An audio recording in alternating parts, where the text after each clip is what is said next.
Pioneers Nananani Homes, a paradise for senior citizens. Coimbatore. சுற்றுச்சூழலை பாதிக்கும்படி வைக்கோலை எரிக்கும் விவசாயிகள் சிலரை சிறைக்கு அனுப்பினால்தான் வைக்கோலை எரிப்பதை தடுத்து நிறுத்த முடியும் என்று உச்சநீதிமன்ற தலைமை நீதிபதி B.R. கவாய் தெரிவித்துள்ளார். பட்டாசுகளை வெடிப்பதாலும் வைக்கோலை எரிப்பதாலும் தலைநகர் டெல்லியின் சுற்றுச்சூழல் மாசுபடுவதாக கூறி தொடரப்பட்ட வழக்கை விசாரித்த உச்சநீதிமன்ற தலைமை நீதிபதி B.R. கவாய் தலைமையிலான அமர்வு வைக்கோலை எரிக்கும் விவசாயிகளுக்கு கடும் கண்டனம் தெரிவித்துள்ளது.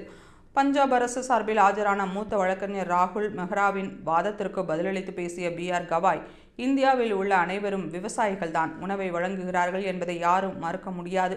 அதே நேரத்தில் சுற்றுச்சூழலுக்கு பாதிப்பை ஏற்படுத்தும் வகையில் சிலர் வைக்கோல்களை எரிப்பதை எப்படி ஏற்றுக்கொள்வது என்று கேள்வி எழுப்பியுள்ளார்.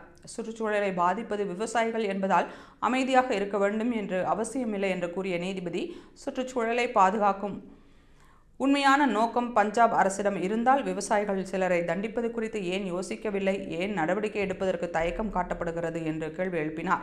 அதற்கு பதிலளித்த பஞ்சாப் அரசு வழக்கறிஞர், கடந்த 3 ஆண்டுகளில் வைக்கோலை எரிப்பது பெரிய அளவில் குறைக்கப்பட்டுள்ளது. வரும் நாட்களில் அதை மேலும் குறைக்க நடவடிக்கை எடுக்கப்படும் என்று உறுதியளித்தார்.